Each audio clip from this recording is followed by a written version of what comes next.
Boas tardes a todas e a todos. A voz é o máis carnal dos sonidos que pode percibir un ser humano. Quizás por eso a radio penetra con tanta intensidade en todos nós. Ten tanta influencia a hora de motivarnos. Ángeles Afuera ten unha voz inconfundible dentro da radio española. Unha voz que todos levamos na nosa memoria sonora adaptada aos grandes acontecementos históricos. Ela non é unha documentalista ao uso. Ángeles é, ante todo, unha periodista que soubo ver a importancia da documentación sonora como fonte informativa para o periodismo radiofónico.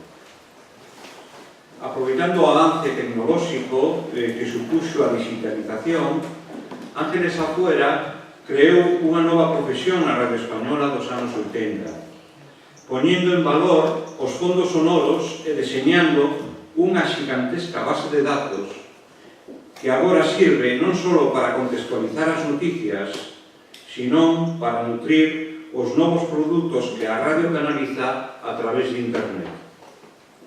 A radio está a piques de cumprir 100 anos e, sen embargo, é un dos medios que mellor está adaptándose aos novos tempos, que mellor resiste a crisis que padecen os soportes tradicionais. Isto sucede, en parte, por experiencias como as que ten aportado Ángeles Afuera á profesión radiofónica. A credibilidade actual da radio española nace probablemente do seu papel decisivo no fracaso do golpe de Estado do 23F.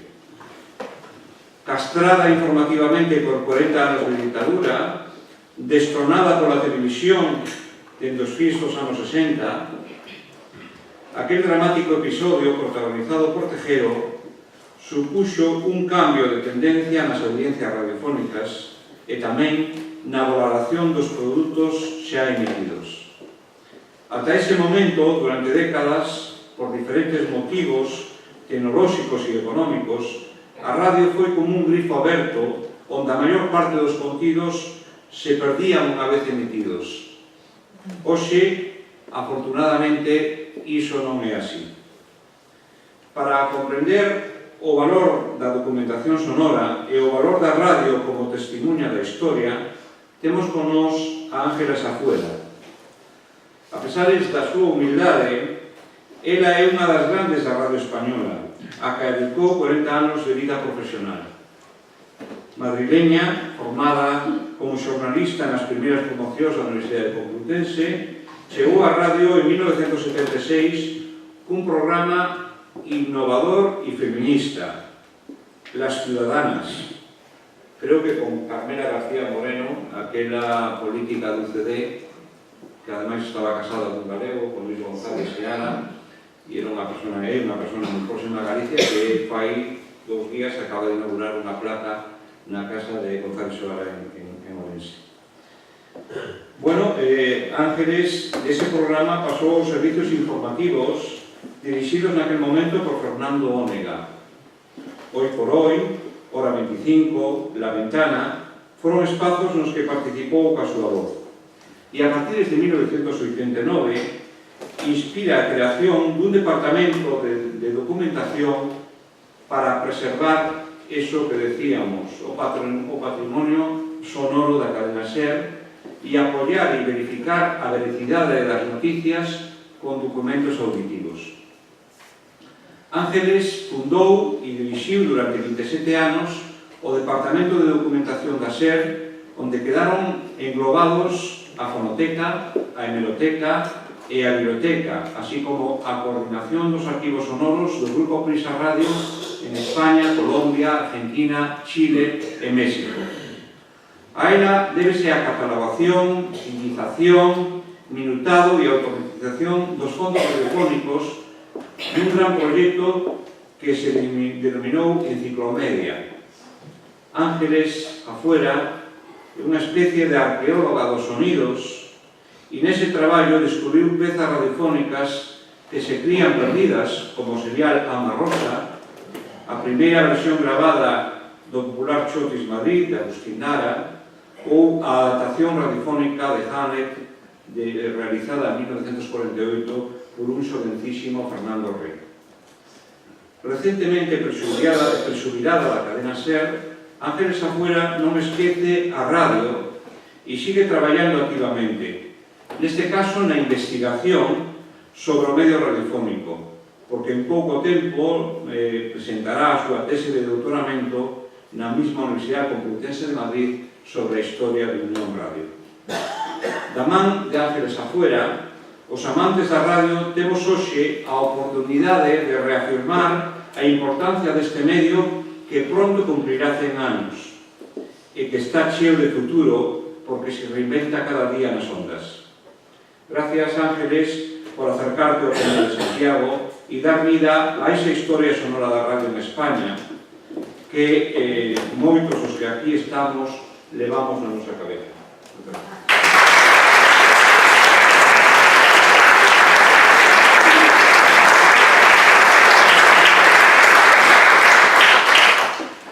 Bueno, pues, buenas tardes. Muchas gracias por estar aquí. Muchas gracias a José Ramón Pousa por esas palabras tan cariñosas que ha tenido conmigo. Siempre que hablan de mi biografía me sorprende identificarme con ella, porque cuando uno ya se prejubila, todo lo que ha pasado antes queda un poco en esa especie como de recuerdo personal, pero tienes por delante tanta vida diferente y tanta vida maravillosa, que es la que yo estoy gozando ahora, que eso queda un poco atrás. Lo único que me ha quedado de eso, y lo único que quiero que ustedes compartan conmigo, es mi amor a la radio. Mi amor a la radio y a lo que la radio ha supuesto en este país desde hace casi 100 años. Y de eso les voy a hablar, porque lo que más me gusta en el mundo es hablar de eso, hablar de la radio. Yo les puedo decir que la documentación, que es, digamos, como mi segunda profesión, me atrapó en 1989. Yo era periodista, pues una periodista normal, como todos los demás, pero propuse a mi director, entonces era Augusto del Cader, suplir la carencia que teníamos. Entonces no había archivos, entonces se perdían todas las cintas, se perdían las grabaciones, no se conservaban. Y a mí me parecía que eso estaba muy mal, que necesitábamos tener la memoria de lo que habíamos hecho. De manera que, hasta mi prejubilación, yo he estado conservando la memoria de la cadena SER. Es un poco decir, conservando la memoria de todos nosotros, de todos ustedes y también. Y hoy les propongo viajar a través de los archivos sonoros de la SER a partir de la historia de su recuperación. Vamos a hablar primero de cómo lo recuperamos y luego vamos a escuchar algunos de los ejemplos, si les parece bien. Y vamos a empezar por el principio, la historia de la radio. Radio Madrid nace en junio de 1925 y la empresa Unión Radio nace en 1924. Ahí tienen ustedes cómo era la sede de Unión Radio en 1924, que es la misma que hoy, solamente que el edificio está un poco diferente, creció en plantas.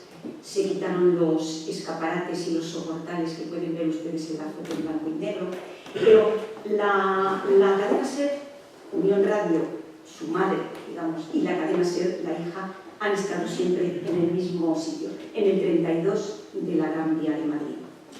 ¿Cómo era la radio de la foto en blanco y negro? Pues evidentemente era una emisión musical en directo y con orquestas. Por eso hay muy pocas grabaciones de entonces, por no decir prácticamente ninguna, porque todo se emitía en directo y todo se perdía según salía el éter. Había pocas grabaciones, se grababan las cosas muy importantes, porque se grababa en discos de pizarra, en discos de piedra, esos discos tan grandes que eran como las pizzas familiares de ahora, unos discos muy grandes, muy frágiles. Se rompían con mucha facilidad y se conservaban muy pocos.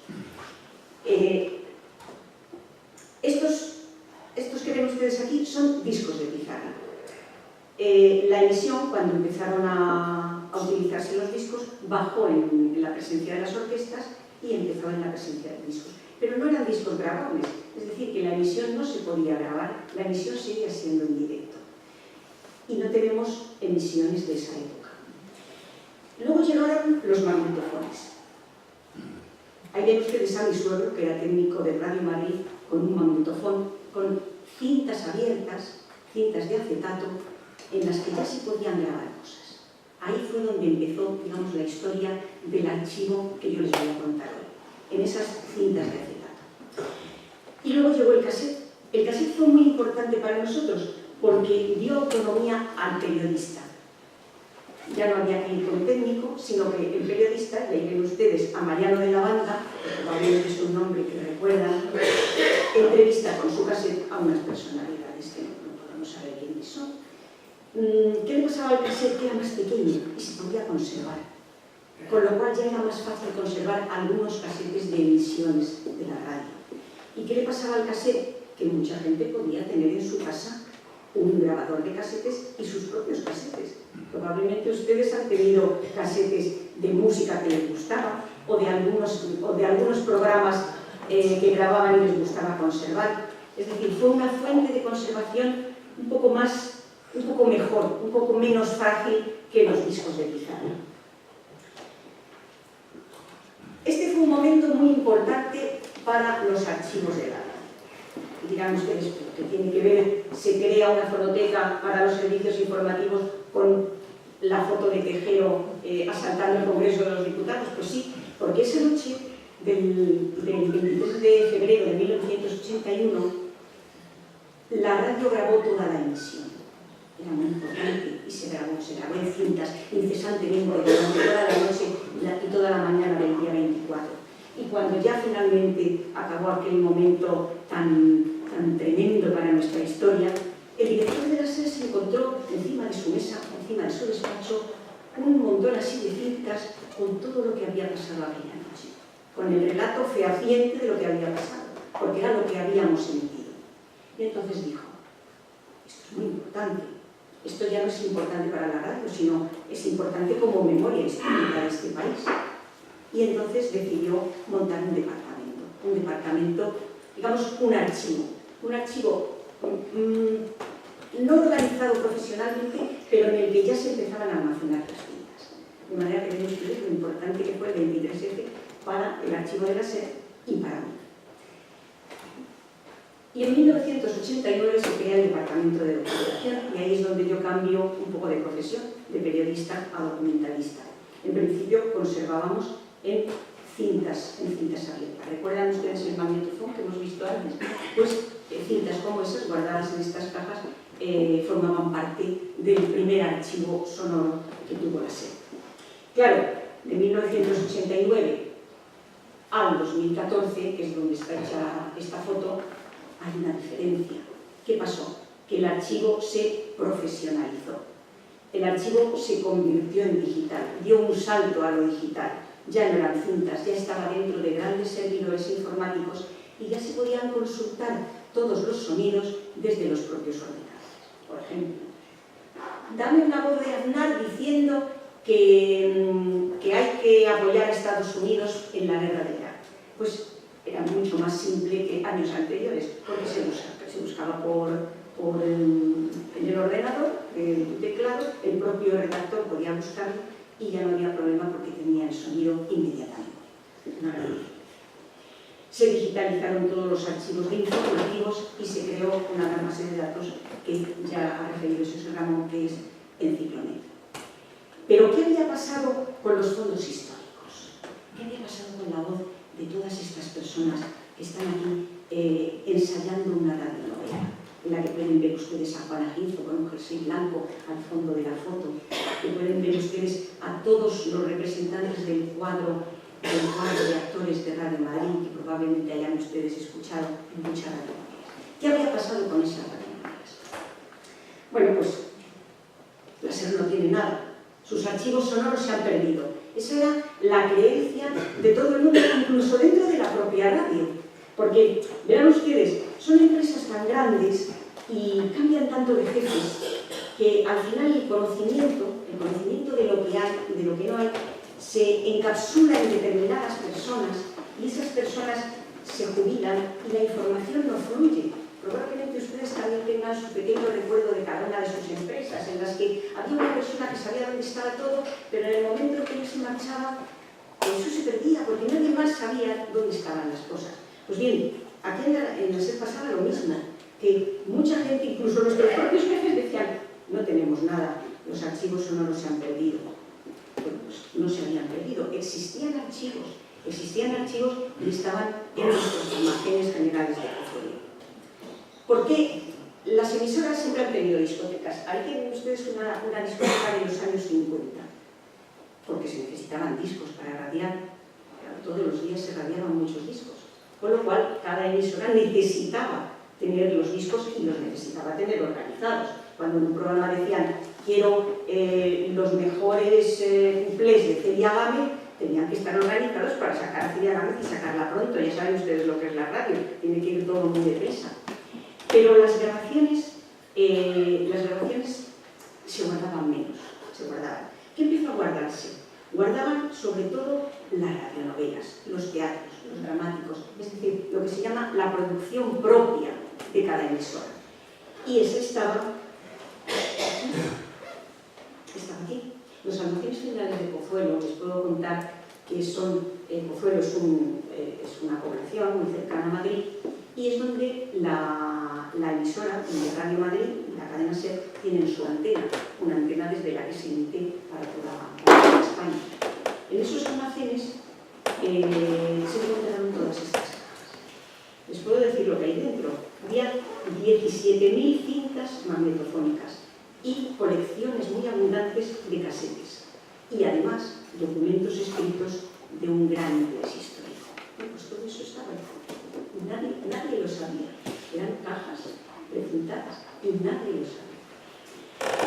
Bueno, cuando las descubrimos, o cuando las descubrí, pues evidentemente yo luché. A ver, quiero hacerles una salvedad. Hablo yo porque soy la que estoy aquí. No solamente una persona hace todo el trabajo, evidentemente son equipos de personas, son equipos de colaboradores, y en este caso es todo el departamento de documentación de la SER. Pues cuando nosotros lo descubrimos, intentamos luchar para que todo esto se digitalizara y se conociera. Y eso cuesta mucho dinero, con lo cual nos costó mucho convencer de que esto era importante y de que necesitábamos tenerlo a disposición de la cadena SER. Bueno, pues empezamos por un inventario, porque claro, ¿qué es lo que hay en estas cajas? En estas cajas tenemos que saber lo que hay. De momento hay cintas, pero no sabemos lo que hay dentro. Puede haber maravillas o puede no ser tan maravilloso como nosotros pensamos. Empezamos por el inventario. Lo primero, preparar el material a digitalizar. Como una cinta se debe transformar en un sonido digital. Cuando las abrimos, descubrimos que dentro de las radionovelas estaba el guión. Eso es muy importante, porque es lo que ha escrito, por ejemplo, Sautier Casaseca, con todas las indicaciones, si ahora hay que meter música suave, si ahora tiene que toser el protagonista, si ahora tiene que poner voz de enfadado o voz alegre, o voz romántica, o una música de guerra, en fin, todas las indicaciones. Muchos títulos que creíamos perdidos aparecieron allí. ¡Ama Rosa! ¡Está Ama Rosa! ¡Cuéntalo! 178 capítulos, están todos. ¿Ustedes se imaginan la emoción para todas las personas que estaban allí? Ahí tienen una becaria documentalista y una persona del Departamento de Servicios Generales, poniéndoles las etiquetas a todas las cintas. Bien, el inventario se realizó meticulosamente, pero la primera decisión realista fue que había que externalizar la digitalización. Es decir, nosotros no podíamos con nuestros medios pasar 17.000 cintas del formato, el soporte físico a un soporte digital. De manera que empezó la digitalización. Bueno, pues ahí tienen ustedes el drama de algunas cintas. La digitalización nos reveló primero que había cintas deterioradas, que tenían muchos empalmes de edición y que tenían velocidades no contempladas. Saben ustedes lo que pasa con cintas que no llevan su velocidad adecuada, pues que o van muy rápidas o van muy lentas. y que los discos de pizarra tenían deterioros y suciedad. Con las cintas pasa una cosa, y es solamente un ejemplo una cosa técnica que tampoco vamos a explicar aquí, pero las cintas son de acetato de celulosa. Cuando el acetato de celulosa tiene humedad o mucho calor, libera ácido acético. Cuando tú en un archivo de cintas entras y huele a vinagre, ya puedes darte por fastidiado, porque no vas a poder recuperarlas. Es decir, son cintas irrecuperables.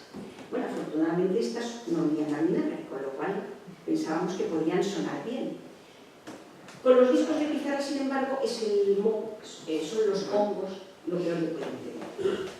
Nosotros encargamos, como les dijimos, a dos empresas la digitalización. Una fue SETI, en Madrid, que se encargó de las cintas, y otra fue Audiorestauración Estudios, que estaba en Vilagarcía. Gente muy joven, muy preparada, que nos digitalizó las pizarras, los grandes discos de piedra. Bueno, pues una vez que ya sabíamos lo que teníamos, porque ya podíamos escucharlo en los ordenadores, otro gran problema, la catalogación. Porque tú puedes tener un archivo de 17.000 cintas maravilloso y un sonido ya digital, pero si no sabes lo que hay dentro, es imposible buscar nada. Con lo cual hubo que escucharse cada una de las cintas y recuperar los datos. Pero ¿qué hacemos con un disco como este?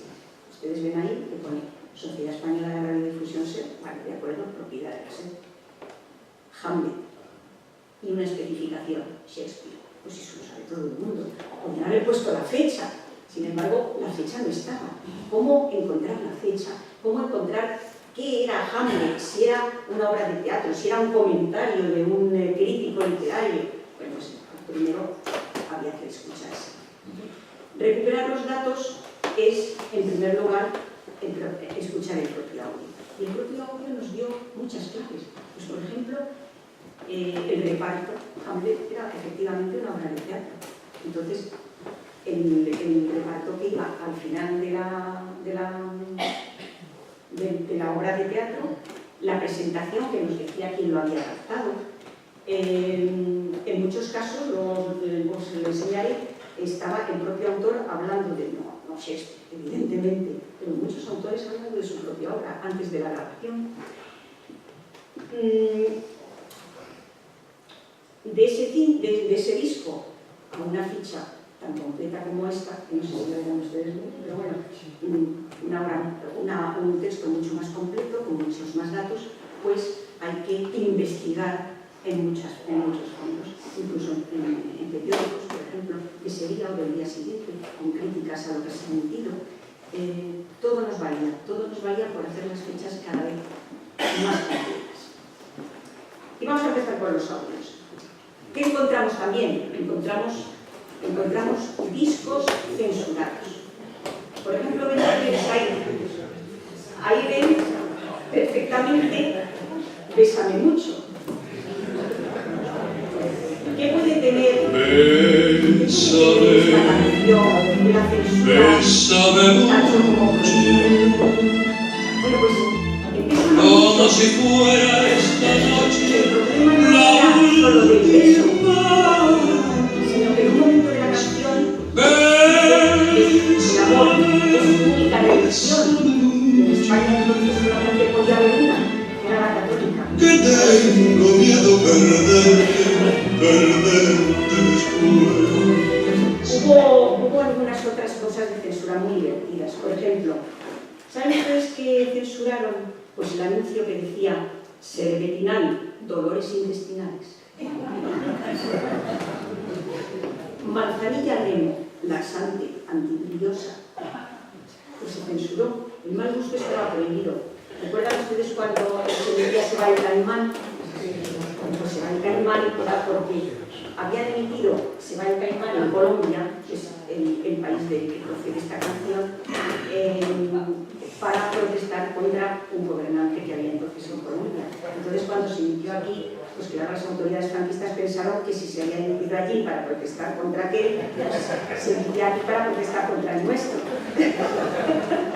Bueno, se prohibió, por ejemplo, una canción de ese pueblo que se llamaba Chorra, pero Chorra es porque el lunfardo, es decir, en el argentino canalla, pues Chorra era ladrona, no lo que pensábamos los españoles en esa época que era. Bueno, hay vamos, para la censura mía otra tesis, eso es una pero bueno, esa la vamos a dejar que la haga otro. Sin embargo, hay otras grabaciones que son muy entrañables. Unión Radio hizo un himno de radioyentes en enero de 1928 para que la gente que tenía una radio de galena contribuyera con 3 pesetas. Y de esa manera recibía Ondas, que era la revista de Radio Madrid, vamos a ver, la cadena SER, y además pues algunas otras ventajas. Lo que no sabíamos es que tenían un himno en la Unión de Radioyentes, y entonces encontramos esta partitura, con música de Marquina y con letra de Castro y Lerena. Claro, dijimos, esta partitura nos gustaría oírla. No había la grabación. Entonces nosotros lo que hicimos fue solicitar que se grabara de la manera más, digamos, más parecida a cómo debía sonar entonces. Y entonces sonó así. Ojo a la letra porque la letra es preciosa.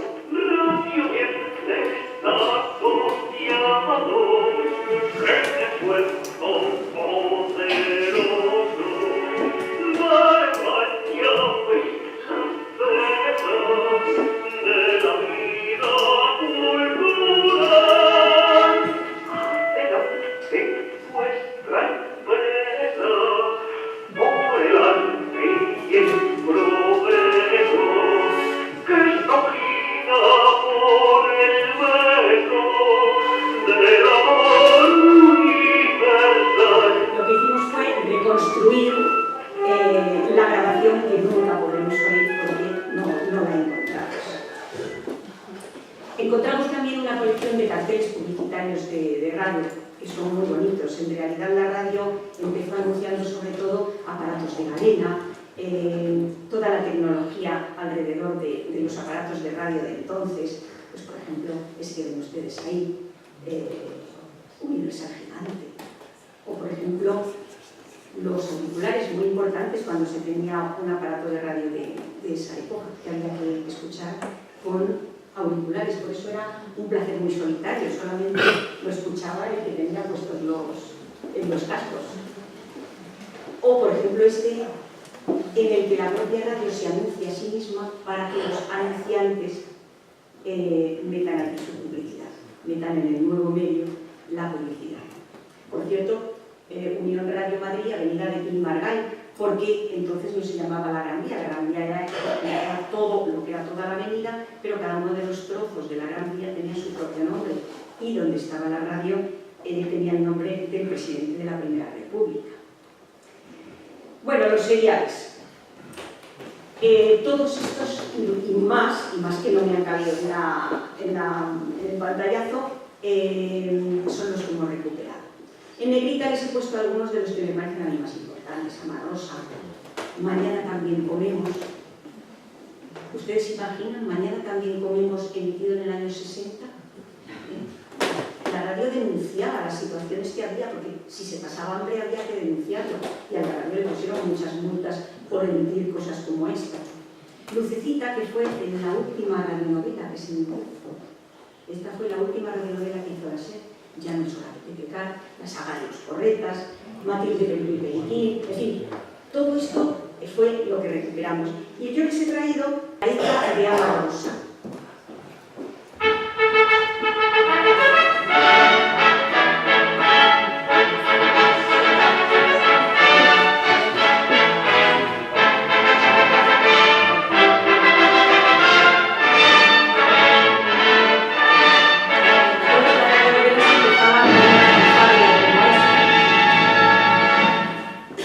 Española de Radiodifusión presenta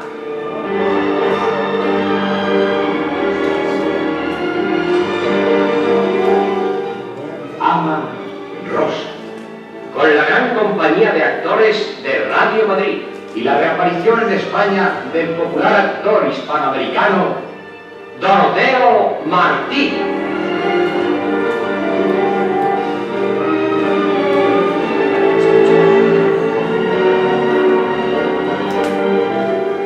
Ama Rosa, una serie radiofónica original de Guillermo Sautier Casaseca, la obra que conquistó el corazón de las mujeres americanas. Una producción fuera de serie con Juana Gil, Joaquín Peláez, Maribel Ramos, Fernando Vicente, Alicia Altabella y Carmen Martínez, encabezando un reparto de primeras figuras de la radio española, con Julio Varela como narrador y la colaboración extraordinaria de Pedro Pablo Ayuso.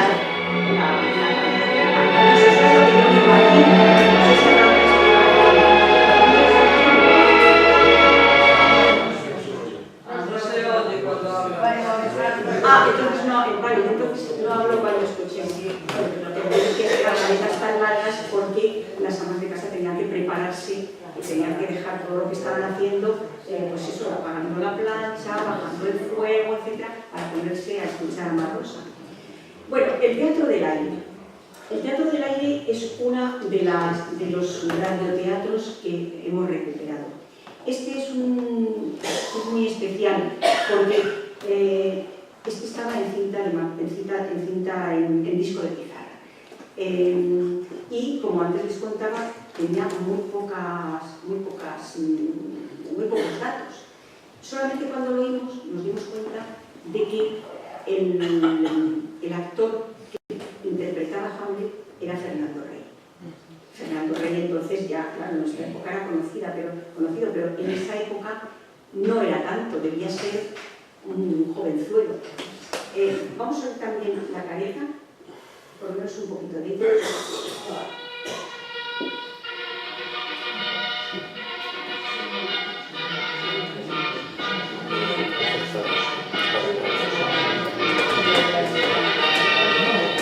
El Teatro del Aire de la Sociedad Española de Radiodifusión presenta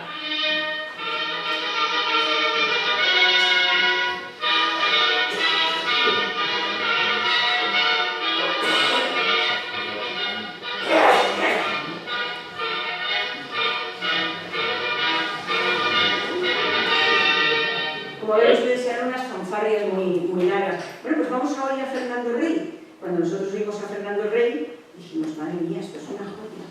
¿Sí o no sé? O no sé. Todo el problema es ese.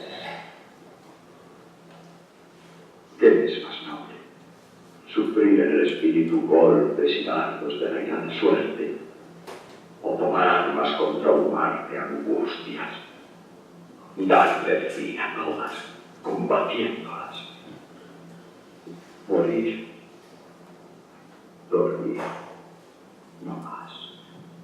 Y con un sueño, decir que dimos fin a las congojas y a los 1000 sobresaltos naturales que de la carne forman nuestra herencia. Consumación es esa que con ansia se puede desear. Morir. Dormir. Dormir. Bueno, Fernando Rey, recitando a Shakespeare. Y otra joya, una de las joyas de la serie es El Quijote. El Quijote lo adaptó Antonio Calderón en 1955 y se estrenó el 10 de octubre. La digitalización de la SER permitió recuperarlo completo, toda la adaptación que hizo Calderón. Son 72 capítulos. Esos 72 capítulos ya los hemos colgado alguna vez en la web de la cadena SER. Es decir, que todo el mundo que ha querido se los ha podido escuchar. Además, conservaba los guiones originales de Antonio Calderón, como van a ver ustedes ahora. Y eso es una joya siempre, porque se ve cómo trabajaban los guionistas. Y es muy interesante recuperar no solamente el sonido, sino lo que hay detrás de una grabación de un teatro del aire como este o de una adaptación como esta. Yo les he traído uno de los episodios más conocidos, el episodio de los bonitos.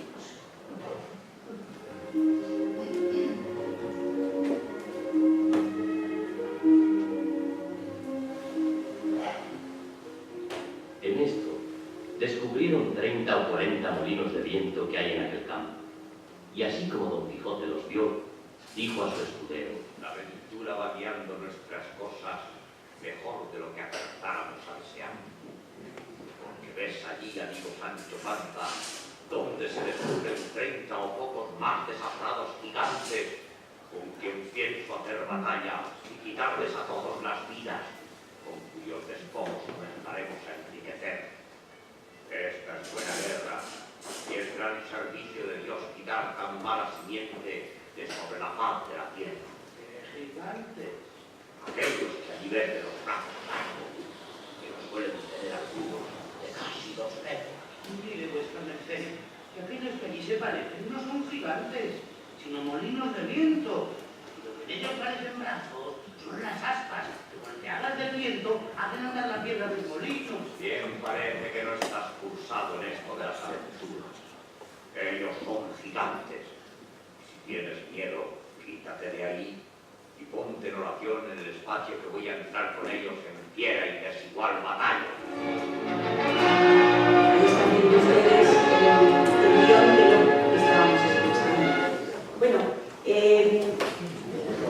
la radio infantil, Matilde Perico y Periquín, Diego Valor. Bueno, Matilde Perico y Periquín, yo creo que les gustará escuchar. Vamos a escuchar un poquito. Y ahora el nombre de Colacao Matilde, Perico y Periquín, un programa original de Eduardo Vázquez. en el sketch titulado El hilo de oro.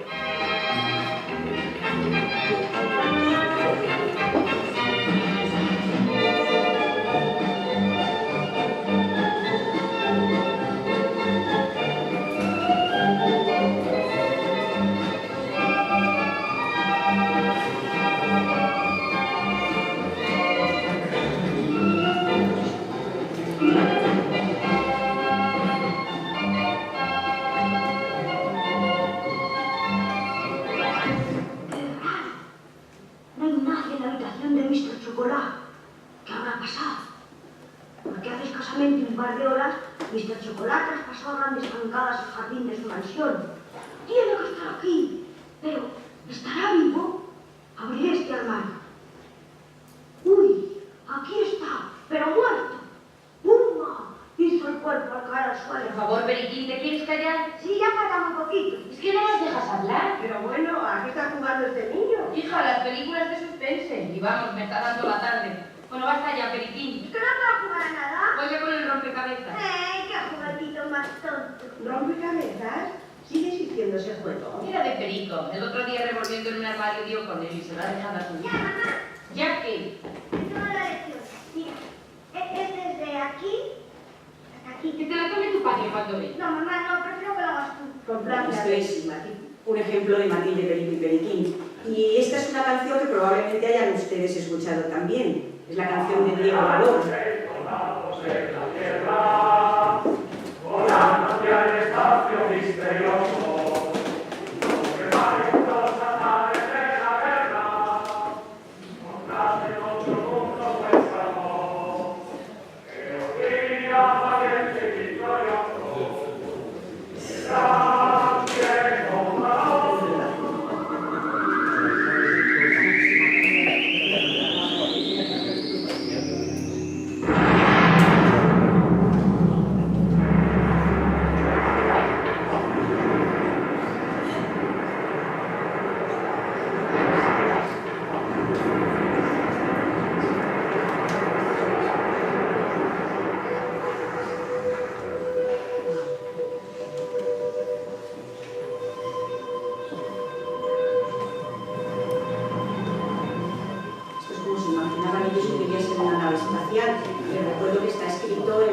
Atención, Washington.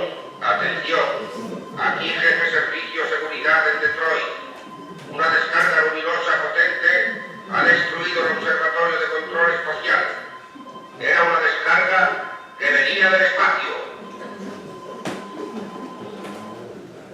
Bueno, les puedo contar que Gandalf, piloto del futuro, era una novela del británico Frank Hudson, y cuando la adaptó Eduardo Vázquez, cuando la adaptó Harnés, adaptó novelas que tenía este escritor, pero cuando se acabaron, como les gustaba mucho a la audiencia infantil, pues entonces él siguió con el mismo personaje, pero escribiendo ya por su cuenta. De manera que Diego Valor fue un personaje muchísimo más largo de lo que había imaginado François, que era su primer creador. Bueno, y aquí tienen ustedes Fuente Ovejuna, pues uno de los muchos teatros del aire que hemos conseguido recuperar.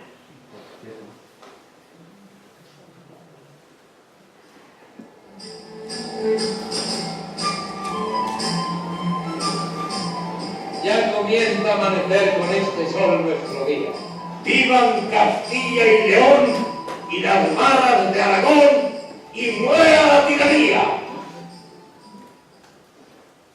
Advertí, Fuente Ovejuna, a las palabras de un viejo que al admitir su consejo no ha dañado vez ninguna.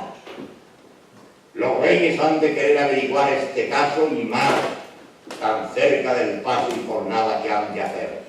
Concertaos todos a una en lo que habéis de decir. ¿Qué es tu consejo? Morir diciendo Fuente Ovejuna y a nadie saquen de aquí. Es el camino derecho. Fuente Ovejuna lo ha hecho. ¿Queréis responder así? ¡Sí! Pues yo quiero ser ahora el pesquisidor para ensayarnos mejor en lo que habremos de hacer. Sea Mengo el que esté puesto en el tormento. Allá es otro más flaco. ¿Pensaste que era de veras? Sí, presto. ¿Quién mató al comendador? ¡Ay, Fuente Ovejuna lo hizo! ¡Perro! ¡Si te martirizo! ¡Aunque me matéis, señor! ¡Confiesa, ladrón! ¡Confieso! ¡Di! ¿Quién fue? ¡Oh, Fuente Ovejuna! ¡Dale otra vuelta! ¡Es ninguna! Pues acabado el proceso. Bueno, como este hay muchísimos, yo les pondría a ustedes todos, porque todos son como, digamos, como hijos míos después de haberlo recuperado. Vamos con los porretas. Hace unos días le preguntaba yo a un gran amigo mío que es de Santiago y vive aquí, si los porretas se escuchaba en Galicia. Creo que se escuchaba, los porretas se escuchaba en Galicia como se escuchaba en toda España. Y entonces pues me animé a preparar uno. Los que tenemos más o menos la edad que tengo yo, lo escuchábamos antes de ir al colegio o de ir a la facultad, ¿no? Pero siempre, sobre todo, por la mañana temprano, exactamente a las 9, un poco antes de las 9. La saga de los porretas. Candelaria Navillas tiene un problema económico. Este es el tema de nuestra estampa de hoy.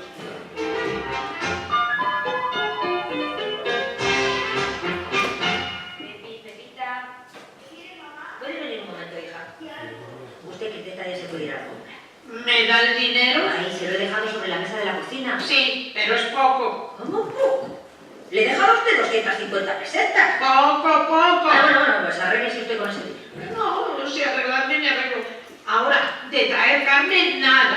Hombre, patatas y huevos. Ay, qué pena. ¿Pena por qué? De lo que pasa en esta casa. Bueno, en esta casa hay muchas casas. ¿Qué quiere usted decir, Cristina? Que mucho coche, mucho chalet y muy poca alimentación. Hoy no lo comprendo, señora, de verdad. ¡Váyase a la cocina ahora mismo! Bueno, quizá deslenguada. Vamos, que las cosas que me dice con eso de que me ha visto nacer, qué barbaridad. ¿Qué te pasaba con Cristina? Nada, que me ha dicho una inconveniencia. ¿Qué te ha dicho? Que mucho coche y mucho chalet, pero que aquí se come muy mal. Bueno, bien lo que se dice bien, no comemos. Pero eso no se dice, hija, no se dice.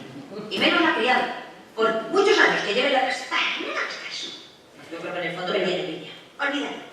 Bueno, en realidad esto era como una de las telecomedias que vemos ahora en televisión, ¿no? Una que viva o la que se avecina, que pues 30 años. Y aquí no viene la foto de los tres principales protagonistas, de José Fernando Vicente Almendro, el abuelo Torreta, Manolo Loreto y Juana Quince. ¿Qué pasa? Si ya te... Bueno, les voy a contar solamente dos cosas más. Esta y la última. En algunas grabaciones nos encontrábamos con sorpresas. En el caso de los intereses creados, nos encontramos con que era una representación de los intereses creados en directo y se hacía antes una entrevista a Jacinto Benavente. Nosotros pensábamos que era una transmisión más, que estaba grabada, y nos encontramos con una entrevista a su propio autor. La voz de Jacinto Benavente no era una voz que proliferara mucho en nuestros archivos, de manera que nos puso muy contentos. Y luego cuando lo escuchamos, pues vimos en él pues, realmente lo que era, pues, un viejo cascarrabias encantador. Vale, ha vuelto a pasar. Aquí estamos.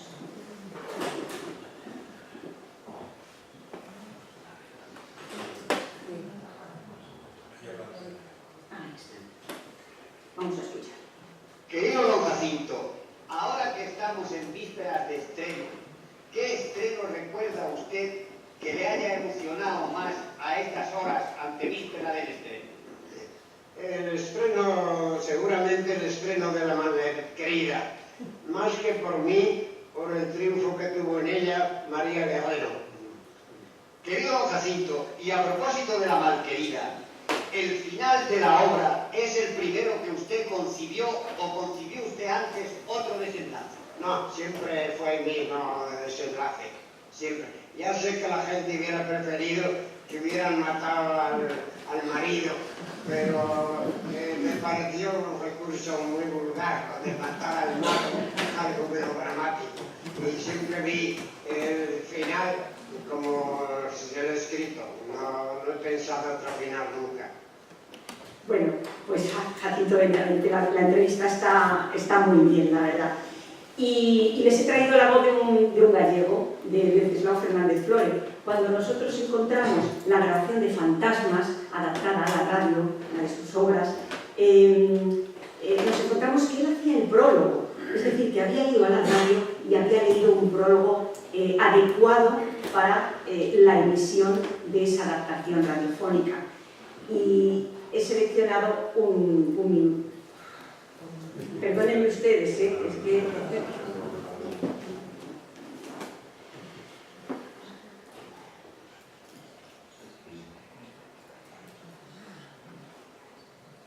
Fantasmas en la radio. Pues claro está. ¿Dónde mejor? ¿Es que para un fantasma existe más adecuado y magnífico medio que la radio? Pero, permítanme, muchos de ustedes, los que me oyen, acaso no sepan que yo soy un especialista en fantasmas. En otros tiempos, esto era una vulgaridad. La gente hablaba de fantasmas en las tertulias de los pueblos, en los paradores de las diligencias, en las veladas aldeanas, y hasta casi todo el mundo tenía un fantasma en su casa o en el bosque vecino, o en su calle, o en el castillo en ruinas que mordía el cielo de la ciudad con sus melladas mandíbulas. Tiempos de hombres buenos, temerosos de Dios, que cometían poco más o menos tantas canariadas como los de ahora, pero que en el momento de ser ahorcados por ellas, pedían confesión a un sacerdote en vez de llamar a los periodistas. Wenceslao Fernández Flores con su ironía tan fina y tan gallega. Bueno, y vamos a acabar. Esta es una de las historias con las que yo quiero demostrarles que hay que guardar las cosas. Un día vino Iñaki Gabilondo con el programa Hoy por Hoy, vino a Pontevedra a hacer el programa en directo. Y entonces le estaba escuchando un señor que se llamaba Ángel Romero, que era un emigrante a Argentina y que había venido por una ocasión muy especial a Galicia. Nos llamó y nos dijo, miren ustedes, yo tengo un disco que no he podido nunca oír. Me lo regaló mi padre era Ansó Romero, y como es un disco de 78 revoluciones y yo no tengo ningún reproductor, pues a mí me gustaría que la radio pudiera hacerme una copia y que yo pudiera escuchar. Le dijimos, pero usted nunca ha escuchado ese disco.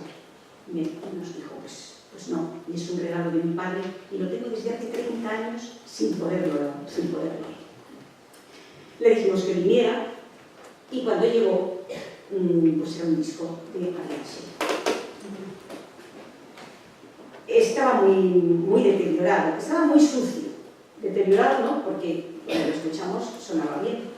Yo lo primero que hice fue coger, llevarlo al cuarto de baño de la radio, lavarlo con mucho cuidado, pero con agua y jabón, secarlo bien y ponerlo en un reproductor adecuado. Cuando el hombre escuchó por primera vez el disco que le había regalado su padre, se emocionó muchísimo.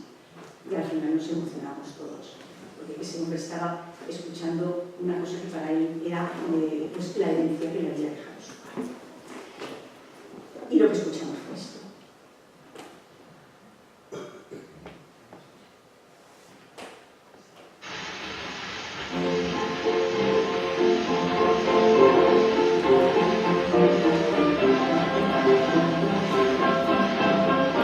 Mientras lo escuchábamos, no sé si se me escucha bien,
pues es la historia de dos emigrantes, los hemos podido ver allí, Anxo Romero, su padre, y Jesús Frielo Pinciñas, que había escrito la letra. Su padre había escrito la música, la Arias Sheila, su padre la letra.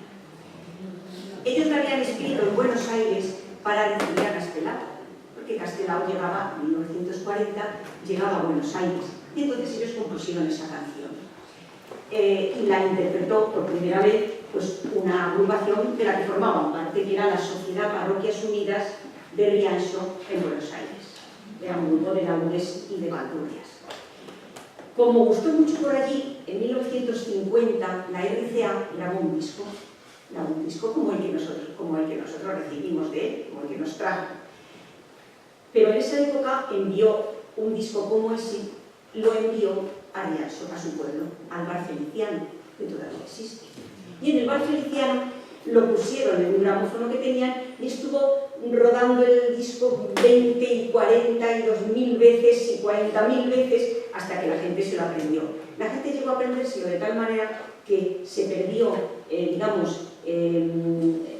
o muy poca gente sabía que estaba compuesto hacía poco. Pensaban que era una canción popular, pero Arias Sheila al final acabaron cantándola pues, en todos los lados. Y luego cambiaron la letra y la hicieron otras letras pensando que era una canción popular. Pero la primera grabación era la que nos trajo a nosotros Anxo. Por eso les había puesto unas fotos de los dos compositores y de Castelao cuando hicieron.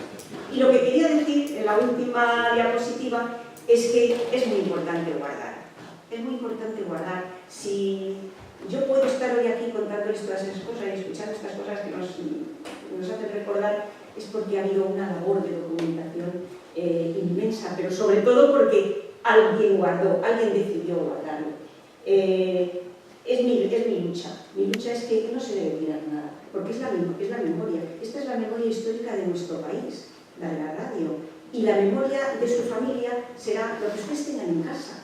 Y si a ustedes les ocupa mucho sitio, o si están en empresas o en instituciones donde ocupa mucho sitio los archivos, los pueden donar a universidades, los pueden donar a entidades que se puedan hacer cargo de ellas. Por favor, no tiren ninguna grabación más. Nosotros estamos tan carentes de grabaciones de los años 20, 30, 40, y me da tanta pena que no las vayamos a poder oír nunca, que yo por eso insisto, es la memoria de todos, así que guárdenla. Cuando lleguen ustedes a casa, guárdenla o cedadla, pero no la tiren, por favor. Y nada más, perdónenme todos los problemas técnicos que he tenido y mi propia torpeza también, y ahora estoy a su disposición.